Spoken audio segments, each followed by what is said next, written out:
ಕೊಡಗು ಧ್ವನಿ digital media, ಇದು ಕೊಡಗಿನ ನಂಬರ್ 1 ಯೂಟ್ಯೂಬ್ ಚಾನಲ್. ಶಿವಾಜಿ ಯುವ ಸೇನೆ ವತಿಯಿಂದ 3ನೇ ವರ್ಷದ ಬೃಹತ್ ರಕ್ತದಾನ ಶಿಬಿರ. ರಕ್ತದಾನ ಮಹಾದಾನ, ಮತ್ತೊಬ್ಬರ ಜೀವ ಉಳಿಸಿ ಎಂದ ಮಾಜಿ ಗ್ರಾಮ ಪಂಚಾಯಿತಿ ಅಧ್ಯಕ್ಷ ಕುಲ್ಲಚಂಡ ಪ್ರಮೋದ್ ಗಣಪತಿ. ಕೊಡಗು ಜಿಲ್ಲೆಯಲ್ಲಿ ರಕ್ತದ ಕೊರತೆ ನೀಗಿಸಲು ಸಮಾಜಮುಖಿ ಸಂಘಟನೆಗಳು ಮುಂದೆ ಬರುತ್ತಿದ್ದು, ಗೋಣಿಕೊಪ್ಪದಲ್ಲಿ ಶಿವಾಜಿ ಯುವ ಸೇನೆ ವತಿಯಿಂದ ಆಯೋಜಿಸಲಾಗಿದ್ದ 3ನೇ ವರ್ಷದ ರಕ್ತದಾನ ಶಿಬಿರವು ಅತ್ಯಂತ ಯಶಸ್ವಿಯಾಗಿ ನೆರವೇರಿತು. ಗೋಣಿಕೊಪ್ಪದ ಉಮಾಮಹೇಶ್ವರಿ ಸಭಾಂಗಣದಲ್ಲಿ ನಡೆದ ಈ ಕಾರ್ಯಕ್ರಮದಲ್ಲಿ ಗ್ರಾಮ ಪಂಚಾಯಿತಿಯ ಮಾಜಿ ಅಧ್ಯಕ್ಷರಾದ ಕುಲ್ಲಚಂಡ ಪ್ರಮೋದ್ ಗಣಪತಿ ಮುಖ್ಯ ಅತಿಥಿಗಳಾಗಿ ಭಾಗವಹಿಸಿ ಮಾತನಾಡಿ ರಕ್ತದಾನದ ಮಹತ್ವವನ್ನು ತಿಳಿಸಿದರು. ಕೊಡಗಿನಲ್ಲಿ ರಕ್ತದ ಅಗತ್ಯತೆ ಹೆಚ್ಚಿದ್ದು, ಪ್ರತಿಯೊಬ್ಬ ನಾಗರಿಕರು ಸ್ವಯಂ ಆಸಕ್ತಿಯಿಂದ ರಕ್ತದಾನ ಮಾಡಲು ಮುಂದೆ ಬರಬೇಕು ಎಂದು ಅವರು ಕರೆ ನೀಡಿದರು.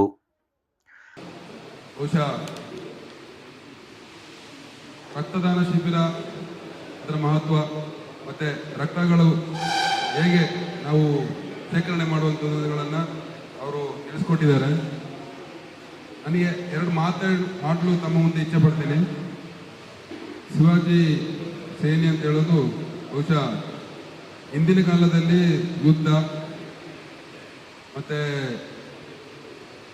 ಅಲ್ಲಿದ್ದ ಜನರನ್ನು ಅವರ ಪರವಾಗಿ ಬಳಸುವಂಥ ಕೆಲಸಗಳು ನಡೀತಿತ್ತು. ಆದರೆ ಇದು ಬೇರೆ ವಿಚಾರ. ಮೊದಲಿಗೆ ನಾನು ಶಿವಾಜಿ ಯುವಕ ಸಂಘವನ್ನು ಹೃದಯಪೂರ್ವಕವಾಗಿ ಅಭಿನಂದನೆ ಸಲ್ಲಿಸ್ತಾ ಇದ್ದೀನಿ. 3ನೇ ವರ್ಷಕ್ಕೆ ಏನು ಈ ಒಂದು ಕಾರ್ಯಕ್ರಮವನ್ನು ಯಶಸ್ವಿಯಾಗಿ ತಗೊಂಡು ಬಂದಿದ್ದಾರೆ.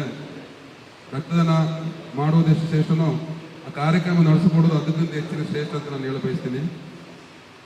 ಈ ಹಿಂದೆ ನಾವು ಕೂಡ ರಕ್ತದಾನದ ಶಿಬಿರಗಳನ್ನು ಮಾಡ್ತಿದ್ದೋ, ಆಗ ಹೆಚ್ಚಿನ ದಾನಿಗಳೇನು ಸಿಗ್ತಾ ಇರಲಿಲ್ಲ. ಆಗ ಒಂದು ಹೆದರಿಕೆ ಇತ್ತು, ರಕ್ತ ಕೊಟ್ಟರೆ ನಮ್ಮ ದೇಹದಲ್ಲಿ ರಕ್ತ ಕಡಿಮೆ ಆಗುತ್ತೆ, ನಮಗೆ ತೊಂದರೆ ಆಗ್ಬೋದು ಅಂತ. ಆದರೆ ಇತ್ತೀಚಿನ ದಿನಗಳಲ್ಲಿ ರಕ್ತ ಕೊಡಲಿಕ್ಕೆ ಜನ ಸಿದ್ಧರಿದ್ದಾರೆ.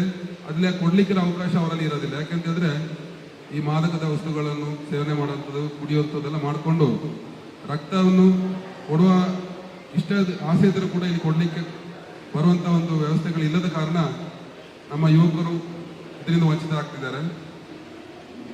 ಈ ವೇದಿಕೆ ಅನ್ನು ನಾನೊಂದು ವಿದ್ಯಾರ್ಥಿಗಳಿದ್ದರೆ ಅವ್ರಿಗೆ ಹೇಳ್ಬೋದಿತ್ತೇನೋ, ಬಳಸ್ಕೊಳ್ಳಿ. ರಕ್ತದಾನ ಮಾಡೋದಕ್ಕಿಂತ, ರಕ್ತದಾನದಲ್ಲಿ ಭಾಗಿಯಾಗಿ ಜನರ ಸೇವೆ ಉಳಿಸೋದಕ್ಕಿಂತ ನಮ್ಮ ಮುಂದಿನ ಪೀಳಿಗೆಗಳ ಬದುಕು ಏನಾಗ್ಬೋದು ಅಂತೊಂದು ಪ್ರಶ್ನೆಗಳಿಗೆ ಕಾಡ್ತಿದೆ. ಇದನ್ನ ಯಾಕೆ ಹೇಳ್ತಿದ್ದೀನಿ ಅಂತಂದರೆ, ಇತ್ತೀಚಿನ ದಿನಗಳಲ್ಲಿ ನಮ್ಮ ಯುವ ಪೀಳಿಗೆಗಳು ಹೆಚ್ಚಿನ ಮಾದಕ ವಸ್ತುಗಳಿಗೆ ಅಡಿಕ್ಟ್ ಆಗಿದ್ದಾರೆ. ಅದರಿಂದ ರಕ್ತ ಕೊಡ್ಲಿಕ್ಕೆ ಆಗೋದಿಲ್ಲ ಅಂತ ನಂಗೆ ಗೊತ್ತಿಲ್ಲ, ಕೊಡ್ಬೋದು ಹೆಂಗೆ ಅಂತ ಹೇಳ್ಕೊಂಡು ಈ ಹಿಂದೆ ಹೇಳ್ತಿದ್ರು ಕಳ್ಳು ಕುಡಿದು ಬಂದು ಕೊಡ್ಲಿಕ್ಕೆ ಆಗೋದಿಲ್ಲ ಅಂತ. ಈಗ ಡ್ರಗ್ಸ್ ತಗೊಂಡ್ರೆ ಪರಿಸ್ಥಿತಿ ಹೆಂಗಿರ್ಬೋದು ಅಂತೇಳಿ ನಾವೇ ಊಹಿಸ್ಕೋಬೇಕು. ಆ ನಿಟ್ಟಿನಲ್ಲಿ ಹೆಚ್ಚಿನ ಮಕ್ಕಳಿಗೆ ಏನು ರಕ್ತದಾನ ಶಿಬಿರಗಳು ನೀವು ಏನು ಈ ರೀತಿ ನೀವು ಮಾಡ್ತಿದ್ದೀರಿ, ಮಕ್ಕಳನ್ನು ಇದನ್ನು ಇಲ್ಲಿಗೆ ಕರ್ಕೊಂಡ್ಬರುವಂಥ ವ್ಯವಸ್ಥೆಗಳು ಮೊದಲಾಗಬೇಕು. ಯಾಕಂತಂದರೆ ರಕ್ತದಾನದ ಮಹತ್ವ ಏನಂತೇಳಿ ಅವ್ರಿಗೆ ಹೇಳ್ಕೊಡ್ಬೇಕಾಯ್ತದೆ. ಒಂದು ಕಡೆ ಅದಾದರೆ ಇನ್ನೊಂದು ಕಡೆ ಏನು ಈ ಶಿವಾಜಿ ಸಂಘದವರು ಸೇವೆ ಮಾಡ್ತಿದ್ದಾರೆ ಅದನ್ನು ನಾವು ಹೇಳಲೇಬೇಕಾದಂಥದ್ದು. ಬೇರೆಯವರು ಈ ಥರ ಸೇವೆ ಮಾತ್ರ ಅಲ್ಲ, ಎಲ್ಲ ಥರದಲ್ಲಿ ನಮ್ಮ ಯುವ ಪೀಳಿಗೆಗಳಿಗೆ ಒಂದು ರೀತಿ ಉತ್ಸವ ಕೊಡುವಂಥ ನಿಟ್ಟಿನಲ್ಲಿ ಕೆಲಸ ಮಾಡ್ತಿದ್ದೆವು. ಕಾರ್ಯಕ್ರಮದಲ್ಲಿ ಭಾಗವಹಿಸಿದ್ದ ಮಡಿಕೇರಿ ಜಿಲ್ಲಾ ರಕ್ತದಾನ ಕೇಂದ್ರದ ಮುಖ್ಯಸ್ಥರಾದ ಡಾಕ್ಟರ್ ಕರುಂಬಯ್ಯ ಅವರು ಮಾತನಾಡಿ, ಜಿಲ್ಲೆಯಲ್ಲಿ ಆಗಾಗ್ಗೆ ರಕ್ತದ ಕೊರತೆ ಎದುರಾಗುತ್ತಿದ್ದು, ಇಂತಹ ಶಿಬಿರಗಳು ನಿರಂತರವಾಗಿ ನಡೆಯಬೇಕು ಎಂದರು. ಶಿವಾಜಿ ಯುವ ಸೇನೆ ಗೋಣಿಕೊಪ್ಪಲು ವತಿಯಿಂದ ಇವತ್ತು ರಕ್ತದಾನ ಶಿಬಿರ 3ನೇ ವರ್ಷದ ರಕ್ತದಾನ ಶಿಬಿರ ನಡೀತಾ ಇದೆ. ಮೊದಲನೆಯದಾಗಿ ಪ್ರತಿ ವರ್ಷ ಈ ಒಂದು ಶಿಬಿರವನ್ನು ಮಾಡ್ತಾ ನಮ್ಮೊಂದಿಗೆ ಕೈ ಜೋಡಿಸ್ತಾ ಇರುವಂಥ ಶಿವಾಜಿ ಯುವ ಸೇನೆಯವರಿಗೆ ನನ್ನ ಹೃತ್ಪೂರ್ವಕ ಅಭಿನಂದನೆಗಳು ಹಾಗೂ ಧನ್ಯವಾದಗಳನ್ನು ಹೇಳಲಿಕ್ಕೆ ಬಯಸ್ತೇನೆ. ಎಲ್ರಿಗೂ ಗೊತ್ತಿದೆ ರಕ್ತದಾನಕ್ಕೆ ಎಷ್ಟೊಂದು ಮಹತ್ವ ಇದೆ. ಯಾಕೆಂದರೆ ಸಾಕಷ್ಟು ಬೇಡಿಕೆ ಇದೆ. ದಿನದಿಂದ ದಿನಕ್ಕೆ ಈ ಒಂದು ರಕ್ತದ ಬೇಡಿಕೆ ಹೆಚ್ಚಾಗ್ತಾ ಇದೆ. ಸೊ ಆ ನಿಟ್ಟಿನಲ್ಲಿ ಇಂತಹ ಕಾರ್ಯಕ್ರಮ ಸೊ ನಮಗೆ ಸಾಕಷ್ಟು ಅನುಕೂಲ ಆಗುತ್ತೆ. ಯಾಕೆಂತಂದರೆ ನಾನು ಎಲ್ಲ ಕಡೆ ಮೊದಲೆಲ್ಲ ಅದನ್ನೇ ಹೇಳ್ತೀನಿ, ಪ್ರತಿ ಎಲ್ಲ ಸಂಘ ಸಂಸ್ಥೆಗಳು ಕೂಡ ಪ್ರತಿ ವರ್ಷ ರಕ್ತದಾನ ಶಿಬಿರವನ್ನು ಹಮ್ಮಿಕೊಳ್ಬೇಕು. ಸೊ ಹಾಗೆ ಸೊ ನಮಗೆ ಈ ಒಂದು ಹೆಚ್ಚುತ್ತಾ ಇರುವಂಥ ರಕ್ತದ ಬೇಡಿಕೆಯನ್ನು ಪೂರೈಕೆ ಮಾಡಲಿಕ್ಕೆ ನಮ್ಮೊಂದಿಗೆ ಕೈ ಜೋಡಿಸಬೇಕು ಅಂತ ಎಲ್ಲ ಕಡೆ ಮನವಿ ಮಾಡ್ತಾ ಇರ್ತೇನೆ. ಅದಕ್ಕೆ ಸ್ಪಂದಿಸಿರುವಂಥ ಶಿವಾಜಿ ಯುವ ಸೇನೆಗೆ ಧನ್ಯವಾದ. ನಮಗೆ ಪ್ರತಿ ತಿಂಗಳು ನಮಗೆ ರಕ್ತದ ಬೇಡಿಕೆ ಹೆಚ್ಚಾಗ್ತಾ ಹೋಗ್ತಾ ಇದೆ. ಕಳೆದ 2-3 ವರ್ಷದಿಂದ ದಿನದಿಂದ ದಿನಕ್ಕೆ ರಕ್ತದ ಬೇಡಿಕೆ ಹೆಚ್ಚಾಗ್ತಾ ಇದೆ. ನಮಗೆ ತಿಂಗಳಿಗೆ 500ರಿಂದ 600 ಯೂನಿಟ್ನಷ್ಟು ರಕ್ತದ ಅವಶ್ಯಕತೆ ಇದೆ. ಈ ಎಲ್ಲ ರಕ್ತವನ್ನು ಕೂಡ ನಾವು ಸ್ವಯಂ ಪ್ರೇರಿತ ರಕ್ತದಾನ ಶಿಬಿರಗಳಿಂದಲೇ ಒಂದು ಒದಗಿಸಿಕೊಡ್ಬೇಕಾಗ್ತದೆ ರೋಗಿಗಳಿಗೆ. ಯಾಕೆಂತಂದರೆ ಎಲ್ಲರೂ ಯುವತಿಯರು ಕೂಡ ಇದು ಒಂದು ಅತ್ಯಂತ ಶ್ರೇಷ್ಠ ದಾನ, ಜೀವದಾನ ಅಂತ ತಿಳ್ಕೊಂಡು ಪ್ರತಿ 3-4 ತಿಂಗಳಿಗೊಮ್ಮೆ ನಿರಂತರವಾಗಿ ರಕ್ತದಾನ ಮಾಡ್ಬೋದು. 3ರಿಂದ 4 ತಿಂಗಳಿಗೊಮ್ಮೆ ನಿರಂತರವಾಗಿ ರಕ್ತದಾನ ಮಾಡ್ಬೋದು. 65 ವಯಸ್ಸಿನ ತನಕ ಎಲ್ಲ ಆರೋಗ್ಯವಂತ ವ್ಯಕ್ತಿಗಳು ಮುಂದೆ ಬಂದು ಇಂಥ ಶಿಬಿರಗಳಲ್ಲಿ ಭಾಗವಹಿಸಬೇಕು. ಒಂದು ಸಲ ರಕ್ತದಾನ ಮಾಡಿದರೆ ಕನಿಷ್ಠ 2ರಿಂದ 3 ಜೀವ ಉಳಿಯುತ್ತೆ. ರಕ್ತದ ಬೇರೆ ಬೇರೆ ಅಂಶಗಳನ್ನು ನಾವು ಬೇರೆ ಬೇರೆ ರೋಗಿಗಳಿಗೆ ಕೊಡ್ತೀವಿ. ಹಾಗಾಗಿ ಒಮ್ಮೆ ರಕ್ತದಾನ ಮಾಡಿದರೆ 2ರಿಂದ 3 ಜೀವ ಉಳಿಯುತ್ತೆ. ಅದಕ್ಕೆ ಆ ನಿಟ್ಟಿನಲ್ಲಿ ಅದು ಸಣ್ಣ ಮಕ್ಕಳಿರ್ಬೋದು, ಗರ್ಭಿಣಿ ಸ್ತ್ರೀಯರಿರ್ಬೋದು, ಅಪಘಾತಕ್ಕೀಡಾದವರಿರ್ಬೋದು, ಹೀಗೆ ನಾನಾ ರೀತಿಯ ರಕ್ತ ಸಂಬಂಧಿ ಕಾಯಿಲೆಗಳಿಂದ ಬಳಲ್ತಿರುವಂಥ ರೋಗಿಗಳಿರ್ಬೋದು, ಇವೆಲ್ಲರಿಗೂ ಕೂಡ ನಾವು ನಿರಂತರವಾಗಿ ರಕ್ತವನ್ನು ಒದಗಿಸಬೇಕಾಗ್ತದೆ. ಎಲ್ಲ ಗುಂಪಿನ ರಕ್ತವನ್ನು ಕೂಡ ನಾವು ಪ್ರತಿದಿನವೂ ಇಟ್ಕೊಳ್ಬೇಕಾಗುತ್ತೆ.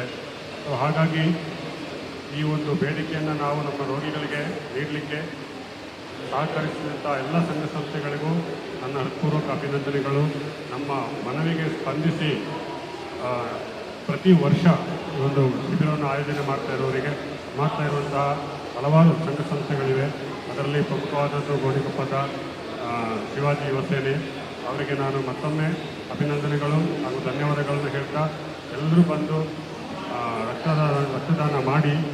ತಿತಿಮತಿ ಆರೋಗ್ಯ ಕೇಂದ್ರದ ವೈದ್ಯರಾದ ಡಾಕ್ಟರ್ ಶ್ವೇತಾ ರಕ್ತದಾನದ ಕುರಿತು ಜನರಲ್ಲಿರುವ ತಪ್ಪು ಕಲ್ಪನೆಗಳು ದೂರಾಗಿ ಜಾಗೃತಿ ಮೂಡಿಸಬೇಕಾದ ಅಗತ್ಯತೆಯನ್ನು ಒತ್ತಿ ಹೇಳಿದರು. ಶಿವಾಜಿ ಯುವ ಸೇನೆ ಗೋಣಿಕೊಪ್ಪಲು ಇವರ ಆಶ್ರಯದಲ್ಲಿ 3ನೇ ವರ್ಷದ ರಕ್ತದಾನ ಶಿಬಿರ ನಡೀತಿರುವುದು ತುಂಬ ಒಳ್ಳೆಯ ವಿಚಾರ.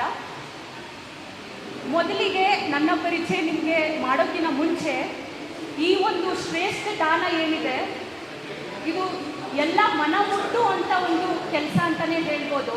ಸಾಮಾನ್ಯವಾಗಿ ನಾವು ಒಂದು ಮನೆಗೆ ಹೋದರೆ ನಮಗೆ ಈಸಿಲಿ ಬ್ರೇಕ್ಫಾಸ್ಟ್ ಸಿಗ್ಬೋದು, ರಕ್ತ ಅಂದ ತಕ್ಷಣ ಹಿಂದೆ ಇರುತ್ತೆ ರಕ್ತದಾನ ಮಾಡಲಿಕ್ಕೆ. ಬಟ್ ಇದು ಮಾಡೋದ್ರಿಂದ ಎಷ್ಟು ನಮ್ಮದು ಜೀವನ ಏನಂತಾರೆ ನಮ್ಮದು ದೇಹದಲ್ಲಿ ಆಗುವಂಥ ಒಳ್ಳೆಯ ಅಂಶಗಳು ಅದನ್ನು ಉತ್ಪನ್ನ ಮಾಡುವಂಥ ಹಾಗೆ ವೈಟ್ ಬ್ಲಡ್ ಸೆಲ್ಸ್ ಅಂದರೆ ಬಿಳಿ ರಕ್ತ ಕಣಗಳು, ರೆಡ್ ಬ್ಲಡ್ ಸೆಲ್ಸ್ ಅಂತ ಹೇಳ್ತೀವಿ. ಮತ್ತು ಮುಂದೆ ದೀರ್ಘಕಾಲ ಬರುವಂಥ ರೋಗಗಳನ್ನು ತಡೆಗಟ್ಟುವಂಥ ಒಂದು ಒಳ್ಳೆ ರಕ್ತದಾನ ಒಂದು ಶ್ರೇಷ್ಠ ದಾನ ಅಂತಲೇ ನಾವು ಹೇಳ್ಬೋದು. ಸೊ ಇದನ್ನು ಮಾಡ್ತಿರೋಂಥ ನಾನು ಬರ್ಕೋದೆ ಇಲ್ಲಿ ನೆಲೆಸಿರೋಂಥ ಎಲ್ಲ ಗಣ್ಯ ವ್ಯಕ್ತಿಗಳಿಗೆ ನನ್ನ ಹೃತ್ಪೂರ್ವಕವಾದ ಧನ್ಯವಾದಗಳನ್ನ ಹೇಳೋಕ್ಕೆ ಇಷ್ಟಪಡ್ತೀನಿ. ನನ್ನನ್ನು ಇಲ್ಲಿ ಆಹ್ವಾನಿಸೋದಕ್ಕೆ ಅದಕ್ಕೂ ಕೂಡ ನಾನು ಧನ್ಯವಾದಗಳನ್ನು ಹೇಳಲಿಕ್ಕೆ ಇಷ್ಟಪಡ್ತೀನಿ. ಇಲ್ಲಿಗೆ ಬರಲಿಕ್ಕೆ ಕಾರಣವಾದಂಥ ನನ್ನ ಏನು ಹೇಳ್ಬೋದು ಸ್ನೇಹಿತನೇ ಹೇಳ್ಬೋದು, ಶಿಕ್ಷಕಿಯಾದ ಲತಾ ಅಂಗನವಾಡಿ ಹರಿಶ್ಚಂದ್ರಪುರ, ಇವರಿಂದ ನನಗೆ ಮೆಸೇಜ್ ಸಿಕ್ತು ಇದು. ಸೊ ನಾನು ಯಾರಪ್ಪ ಅಂತ ನಿಮ್ಮಲ್ಲಿ ತಲೆಯಲ್ಲಿ ಓಡ್ತಾ ಇರ್ಬೋದು. ನಾನು ಬಂದು ಡಾಕ್ಟರ್ ಶ್ವೇತಾ.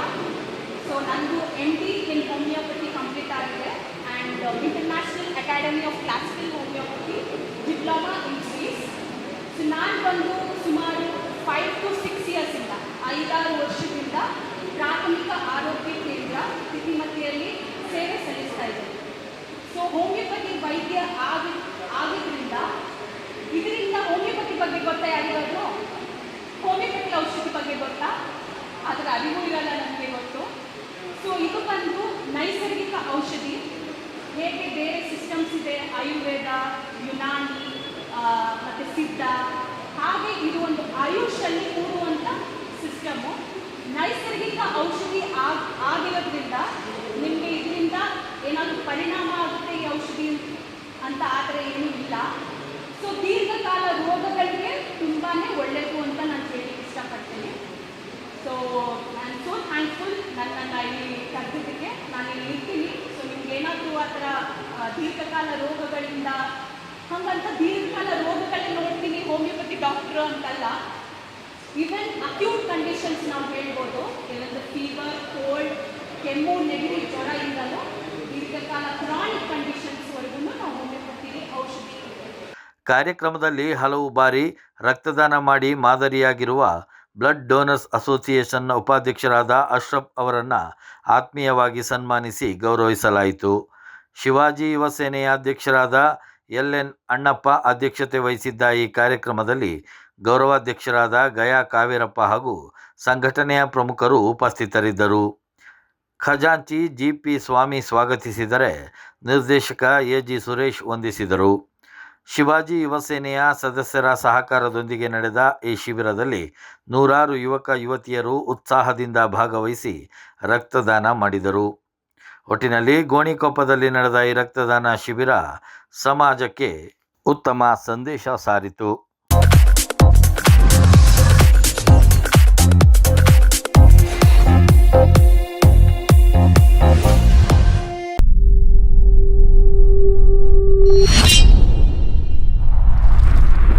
ಕೊಡಗು ಧ್ವನಿ ಡಿಜಿಟಲ್ ಮೀಡಿಯಾ, ಇದು ಕೊಡಗಿನ ನಂಬರ್ 1 ಯೂಟ್ಯೂಬ್ ಚಾನಲ್.